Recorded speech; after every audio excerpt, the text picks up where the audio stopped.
All right, this video is in response to a question that someone asked me on one of my Facebook threads today. And part of that was in our discussion back and forth about it, and betrayal was brought up. So when betrayal was brought up, that how black men have betrayed black women, I don't disagree with that, but I would like to add that there are many ways that black women have betrayed black men and the black family as a collective. And black society, we're suffering as a result of both of those things. But I really think that less often do men say anything about how we see that women have betrayed the black society, and so I'm going to go through a few of those things. I wanted to write some things down because I didn't want to just, ramble. One of the major things is by taking the lead, then blaming the men when it doesn't work out. Like if we're gonna say, well, look, I don't need this man. I never, I can do this all on my own.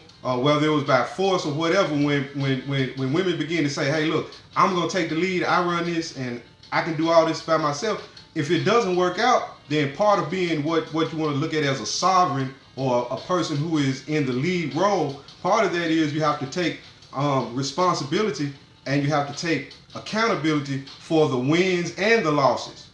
And that's something that has become a bit of a betrayal, because we can't say out of one side of our mouth, I don't need this man, and then when things don't work out, now it's like, oh, well, if the man had been there, none of that would have happened. Another one is telling a little boy that his daddy ain't shit is the equivalent of telling a little girl she is ugly. Encouraging single motherhood and stepfatherism rather than encouraging to start a family. Now, that's a really loaded topic. I understand that without having stepfatherism, prevalent, a lot of children wouldn't have fathers and everything. And of course, people take that attitude that, well, the baby is here now, so we can't say anything. But sometimes we still need to get onto them so that the other people who have not made that mistake yet, that they can learn. But then a lot of times we don't want to talk about that because, well, it's all about, we can't say anything. We don't want to hurt the girls' feelings. And then in those single and stepfather type of situations, like, what is the payoff for a young man keeping his life together and becoming a stable person? And then he wants to start a family. Well, he's got to start that family with the residue or the remainder of that woman's past. And then, like, if a young man, if he has a baby or a couple of baby mamas, he's already looked at like damaged goods, don't mess with him. But the young lady, she's still a good mother, regardless to how many children or baby daddies she have. Like, she's still a good woman, and he should still be checking for her. Like, that's kind of, messed up. Stripper culture, raising your son while you are a bad bee. Or always chasing the next best thing or the man with the biggest bag. Living by what one won't do, another will. See, when a young man grows up watching his mother be from one baller to the next baller, right? What kind of distrust or what kind of ism are you putting in that young man's mind? So that's a betrayal, because he doesn't really get a chance to see what a real woman really is, because you raising your son while you a bad bitch. You see what I'm saying? While you in that stage of your life, then raising your son watching you act like that, it's a betrayal, because he's getting a twisted view of what real womanhood and femininity is supposed to be like. I don't speak in absolutes, so maybe this doesn't apply to you, but it applies to someone somewhere. But this is what we're talking about. At least in my perspective, this is what we're dealing with. Just my perspective. I get it. What situations have been handled in your life by the scared little girl inside you who made the decision for a grown woman? Some of you are running off of from hurt and pain. You're dealing with things in your own life, and then you see things through the lens of the little child that was hurt. And then you're out here in the world trying to make grown-up decisions, and you haven't dealt with that as a woman, or you still never taking blame for anything. blaming every failed relationship and every failed family situation on the men as if women are never the culprit. What are a woman's responsibilities to her man or to her child that she's raising?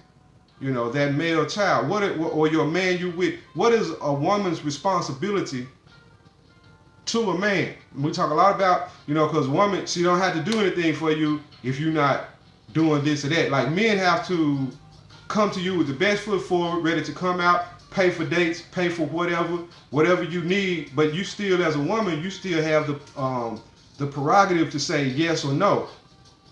If I want to deal with him or if I don't want to deal with him. But he has to put his best foot forward and give you access or be willing to give you everything from the beginning.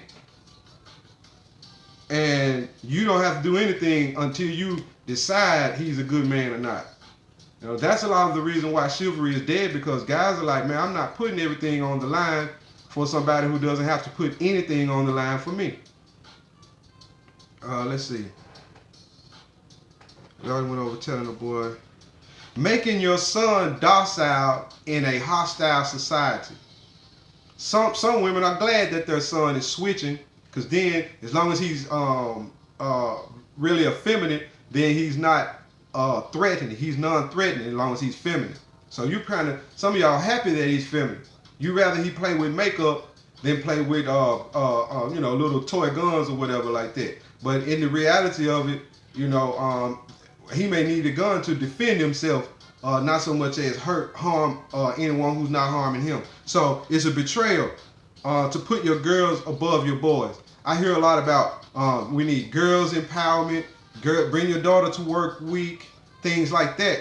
But of course, men could be starting these organizations for young men, but the betrayal comes in there because every time, oftentimes, when men start organizations and programs for boys, then the women are often right there saying, hey, we have to do something for the girls too. We have to do something for the girls too. But rarely do I see those same women with that same energy trying to get boys included whenever there's a girl type of thing. Like if there's a girls mentoring for success, then make sure there's a boys mentoring for success in that organization too.